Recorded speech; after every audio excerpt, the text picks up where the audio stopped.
मैं डॉक्टर सुनील तिवारी, आपका मेरे यूट्यूब चैनल में बहुत-बहुत स्वागत है। मित्रों, मैं आज आपके लिए मॉड्यूल 10 प्रश्नोत्तरी निष्ठा प्रशिक्षण में लेके आया हूँ। सामाजिक विज्ञान का शिक्षा शास्त्र। इसमें पहला प्रश्न जो आपके सामने है,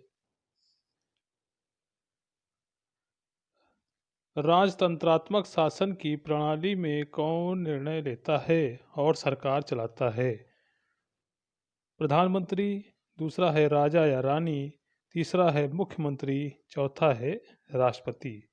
तो अब तक आप टिक लगा चुके होंगे। इसका सही आंसर जो है वो है राजतंत्रात्मक शासन की प्रणाली में जो निर्णय लेता है, सरकार चलाता है, राजा या रानी। अगला प्रश्न हम देखते हैं।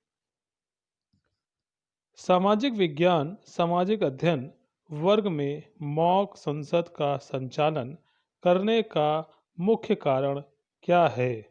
पहला विकल्प है राजनीति विज्ञान की अवधारणाओं को याद कर रखना। दूसरा है राजनीतिक संस्थाओं के कामकाज की कुछ समझ विकसित करना। तीसरा है स्कूल के लिए धन जुटाने के लिए। चौथा है कक्षा में छात्रों के व्यवहार का आकलन करने के लिए। तो इसका जो सही विकल्प है वो आपका है राजनीतिक संस्थाओं के कामकाज की कुछ समझ विकसित करना। सामाजिक विज्ञान सामाजिक अध्ययन वर्ग में मॉक संसद का संचालन करने का मुख्य कारण है कि राजनीतिक संस्थाओं के कामकाज की कुछ विकसित करना। अगला प्रश्न है एक ग्लोब के बारे में निम्नलिखित बयान में से कौन सा सही नहीं है? पहला, ग्लोब महाद्वीपों का सही आकार नहीं दिखाता है। दूसरा, स्पर्श ग्लोब विशेष ज़रूरतें वाले बच्चों के लिए इस्तेमाल किया जाता है। तीसरा, ग्लोब पृथ्वी का एक मॉडल है। चौथा विकल्प है एक ग्लोब की विशेषताओं में अक्षांश और देशांतर है। तो इसका जो सही विकल्प है ग्लोब महाद्वीपों का सही आकार नहीं दिखाता है। ये ग्लोब में बारे में निम्नलिखित बयान में से जो सही नहीं है, ग्लोब महाद्वीपों का सही आकार नहीं दिखाता है। अगला प्रश्न है मित्रों, 23.5 डिग्री दक्षिण अक्षांश के रूप में जाना जाता है। पहला विकल्प भूमध्य रेखा, दूसरा कर्क रेखा, तीसरा मकर रेखा, चौथा मानक मध्याह्न रेखा। तो इसमें से जो सही विकल्प है वो आपका है 23.5 डिग्री दक्षिण अक्षांश के रूप में जो जाना जाता है वो आपका है मकर रेखा। अगला प्रश्न देखते हैं मित्रों, निम्नलिखित में से कौन सा कथन सही है? अक्षांशों की सभी रेखाएं भूमध्य रेखा से छोटी होती हैं। दूसरा है देशांतर रेखाओं को समांतर रेखाओं में भी कहा जाता है। तीसरा है देशांतर की सभी रेखाएं लंबाई में भी भिन्न होती हैं। चौथा है अक्षांश रेखाओं को मेरिडियन कहा जाता है। तो इसका जो सही विकल्प है मेरे हिसाब से अक्षांश की सभी रेखाएं भूमध्य रेखा से छोटी होती हैं। अगला प्रश्न देखते हैं, कॉलम ए को कॉलम बी के साथ मैच करें और नीचे दिए गए कोड का उपयोग करके सही उत्तर का चयन करें। कॉलम ए और कॉलम बी में जैसे पहले ए में है पनडुब्बियाँ निकाली जाती हैं। जिस सामने इसमें जैसे चीज़ें और ज़मीन से खोदकर शिलालेख अतीत से संबंधित इमारतें या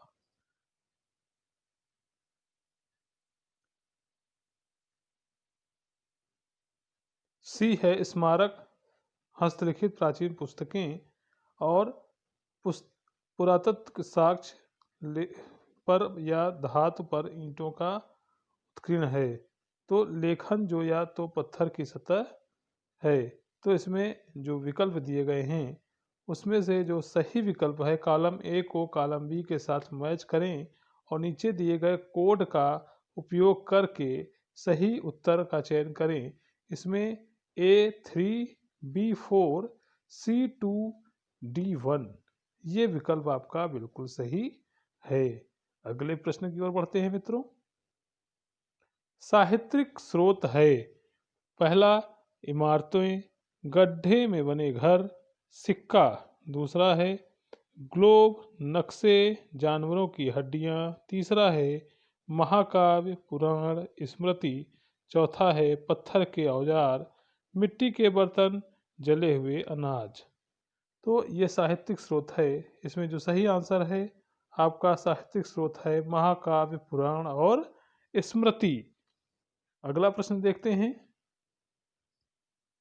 विभिन्न आजीविकाओं के बारे में पढ़ाते समय निम्नलिखित में से कौन सी विधि सबसे उपयुक्त होगी? पहला, बहसों का आयोजन।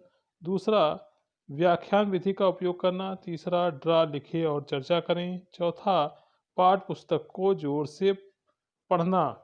तो इन चार विकल्प में से जो सही विकल्प है वो है ड्रा या लिखे और चर्चा करें।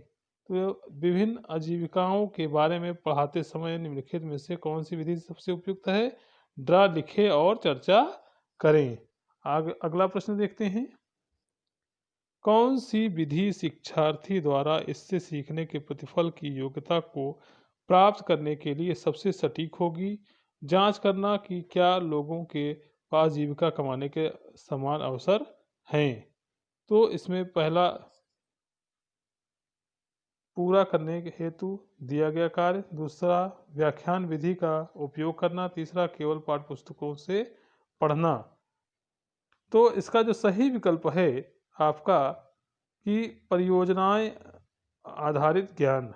कौन सी विधि शिक्षार्थी द्वारा सीखने के प्रतिफल की योग्यता को प्राप्त करने के लिए सबसे सटीक होगी? जांच करना कि क्या लोगों के परियोजना आधारित ज्ञान।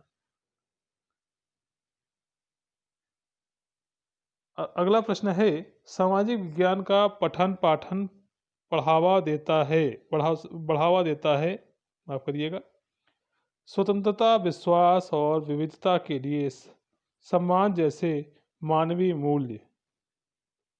दूसरा विकल्प है सामाजिक और राजनीतिक मुद्दों पर सरकार के नज़रिए का ज्ञान। तीसरा, उच्च स्तर पर इन विषयों का अध्ययन करने के लिए तैयार होना।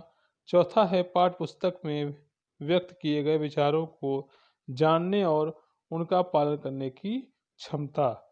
तो ये जो चार विकल्प दिए हैं इसमें से जो सबसे सही विकल्प है आपका सामाजिक विज्ञान का पठन पाठन बढ़ावा देता है, वो है स्वतंत्रता, विश्वास और विविधता के लिए सम्मान जैसे मानवीय मूल्य। इस तरह से आप हमारे चैनल को लाइक करें, सब्सक्राइब करें, शेयर करें और जो हमारे चैनल से पहली बार जुड़े हैं बेल आइकन जरूर दबा दें जिससे कि उनको नया नोटिफिकेशन मिलता रहे। और चैनल को सब्सक्राइब करना ना भूलें, बेल आइकन जरूर दबाएं, लाइक करें, साथ में शेयर जरूर कर दें जिससे कि हमारे सभी साथियों को प्रश्नोत्तरी का ज्ञान प्राप्त होता रहे। धन्यवाद। जय हिंद, जय भारत।